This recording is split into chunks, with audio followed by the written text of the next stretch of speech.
Good morning students, myself Rajeshwari Devi Rathore, Assistant Professor in History। आज हम जो है नया टॉपिक ले रहे हैं बंगाल में दोहरा शासन या ड्यूअल गवर्नमेंट इन बंगाल।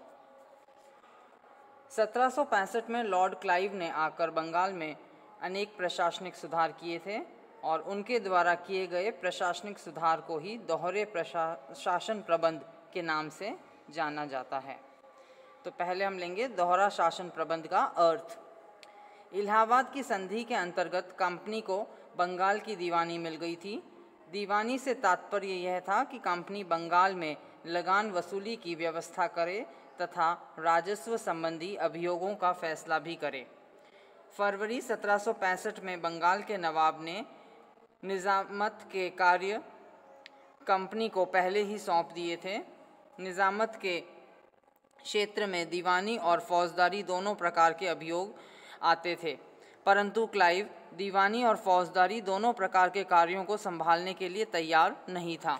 वह केवल सेना व कोष पर कंपनी का नियंत्रण देखना चाहता था। इस कारण क्लाइव ने विदेशी नीति तथा विदेशी व्यापार का प्रबंध कंपनी के नेतृत्व में ले लिया और राजस्व वसूली तथा न्याय करने का कार्य नवाब को सौंप दिया। इन कार्यों को संपन्न करने के बदले कंपनी ने नवाब को 53 लाख रुपया वार्षिक देने की व्यवस्था कर दी। शाह आलम के फरमान से बिहार और उड़ीसा की दीवानी भी कंपनी को प्राप्त हो गई थी।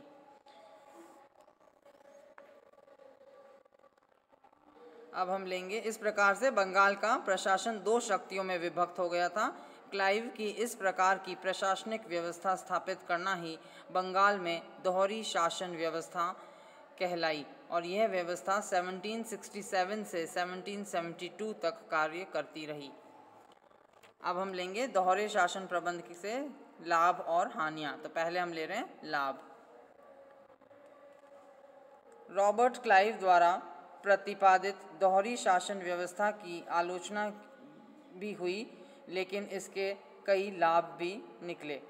तो पहला है बिना उत्तरदायित्व लिए कंपनी का संप्रभु होना।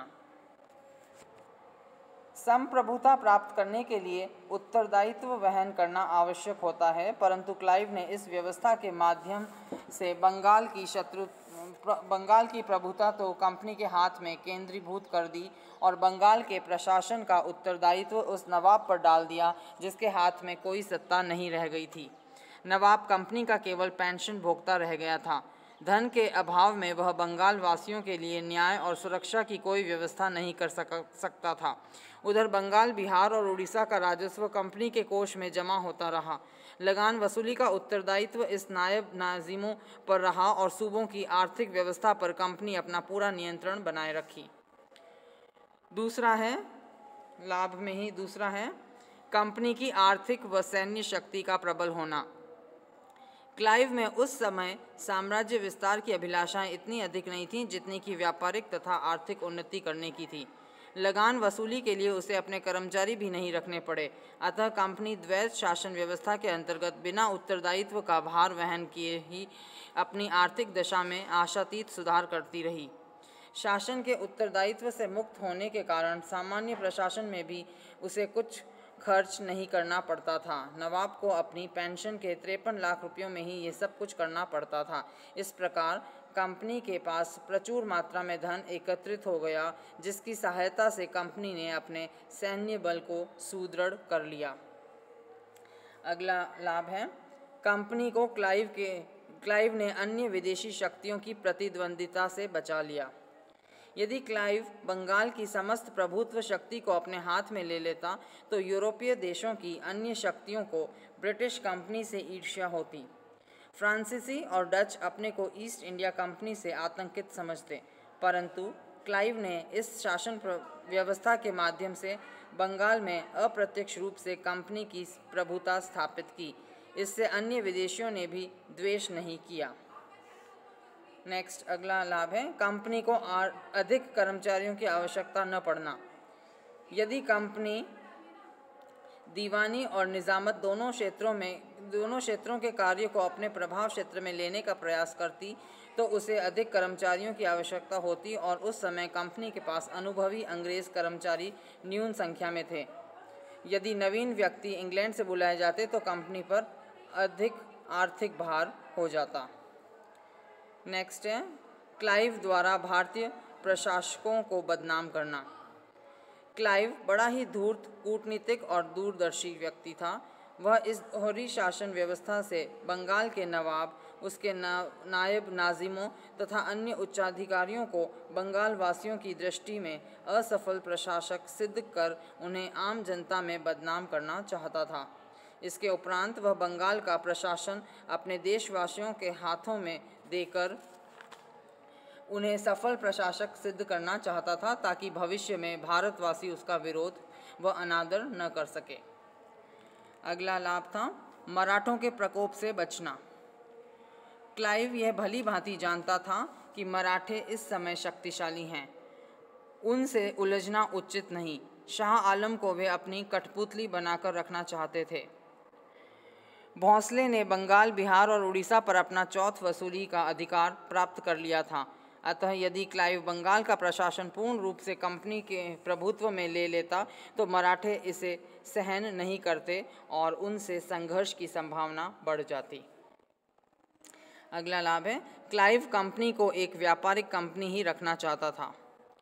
क्लाइव बंगाल के नवाब की छाया तथा नाम के आवरण में ईस्ट इंडिया कंपनी को एक व्यापारिक कंपनी ही रखना चाहता था।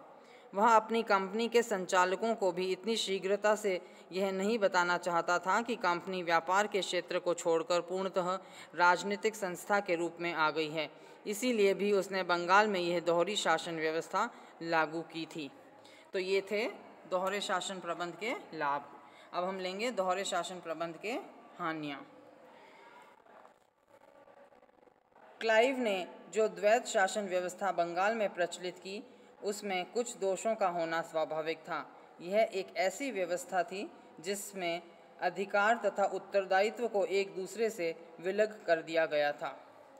संपूर्ण प्रभुत्व शक्ति कंपनी में केंद्रीभूत थी, परंतु शासन का उत्तरदायित्व अपने ऊपर न लेकर उसने नवाब के कर्मचारियों को हस्तांतरित कर दिया था। इस प्रकार कंपनी के पास शक्ति अवश्य रही, पर वह उत्तरदायित्व के भार से मुक्त थी। अतः इस प्रकार की दोहरी शासन व्यवस्था में से प्रशासन में कुछ कमियां अवश्य रहीं और उन कमियों के कारण प्रजा, कंपनी व नाम मात्र के नवाब दोनों के प्रशासन के मध्य पिसती रही। तो पहली हानि है बंगाल का प्रशासन शिथिल होना। इस शासन व्यवस्था का प्रमुख दोष यह था कि वास्तविक शक्ति कंपनी के हाथ में थी, पर वह शासन का भार उठाने को तैयार नहीं थी।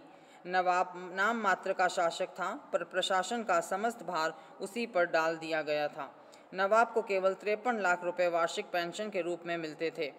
उस धन से वह राज्य का प्रशासन संचालन में असमर्थ था। उसके अधिकारी व कर्मचारी उसकी वैधानिक स्थिति से भली भांति परिचित हो गए थे। वे न तो नवाब की आज्ञा मानते थे और न ईमानदारी से प्रशासनिक कार्यों में भी सहयोग देते थे। वे भी अपनी जेब भरना अपना प्रमुख एवं प्रथम कर्तव्य समझते थे। उनकी इस उदासीनता के परिणाम स्वरूप बंगाल का प्रशासन दिनों दिन शिथिल पड़ता गया। चारों तरफ भ्रष्टाचार का बोलबाला हो गया।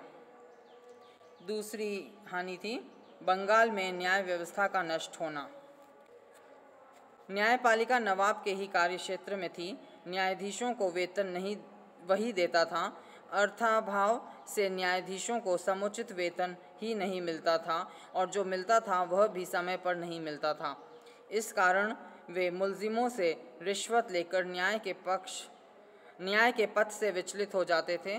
फौजदारी अभियोगों में वे अपराधियों से धन लेकर या तो उन्हें अपराध से मुक्त कर दिया करते थे या उनकी सज़ा में कमी कर देते थे।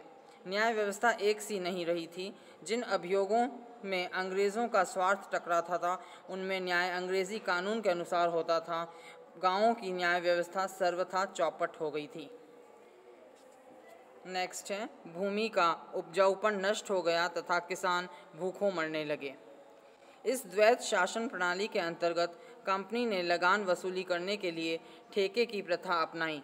अतः भूमि 1 वर्ष के लिए ठेके पर दे दी जाती थी। ठेके पर लेने वाले व्यक्ति भूमि की उर्वरता को बढ़ाने व बनाए रखने के लिए कुछ नहीं करते थे। इसके विपरीत वे किसानों से मनमाना लगान वसूल करते थे। इससे भूमि की उर्वरता निरंतर नष्ट होती गई और किसानों पर जुल्म बढ़ते गए। अभाग्यवश उसी समय बंगाल में 1770 में अकाल पड़ गया। कहा जाता है कि इस अकाल में बंगाल की 1/3 जनता मौत की ग्रास बन गई। पैदावार न होने पर भी किसानों का भयंकर शोषण करते रहे।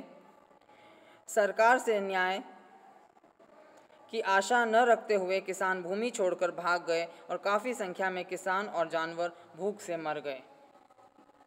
अगली हानि है राज्य के गृह उद्योग धंधों का नष्ट हो जाना। कृषि के साथ साथ बंगाल के कुटीर उद्योग भी नष्ट हो गए। बंगाल में अंग्रेज़ों का प्रभुत्व स्थापित हो जाने के कारण प्रांत के व्यापार पर भी उनका एकाधिकार स्थापित हो गया। वस्तुतः कंपनी के कर्मचारियों ने व्यापारिक क्षेत्र में भी मनमानी लूट खसोट करना आरंभ कर दिया। इससे राज्य के उद्योग धंधे नष्ट हो गए। जुलाहों और दस्तकारों के साथ कंपनी के कर्मचारी बड़ा घृणित व्यवहार करते थे।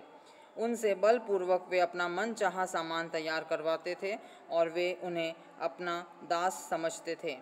कंपनी के अधिकारी कच्चा रेशम उत्पादन करने के लिए भारतीयों को बाध्य करते थे तथा रेशमी वस्त्र इंग्लैंड से आयात करते थे। अतः जुलाहों की दशा अत्यंत दयनीय थी।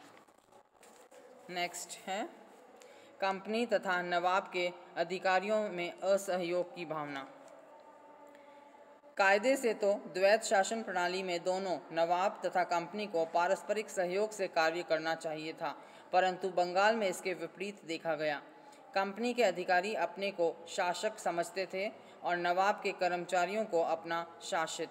अतः कंपनी के अधिकारी सत्ता के नशे में केवल अपनी जेब भरने की चिंता करते थे।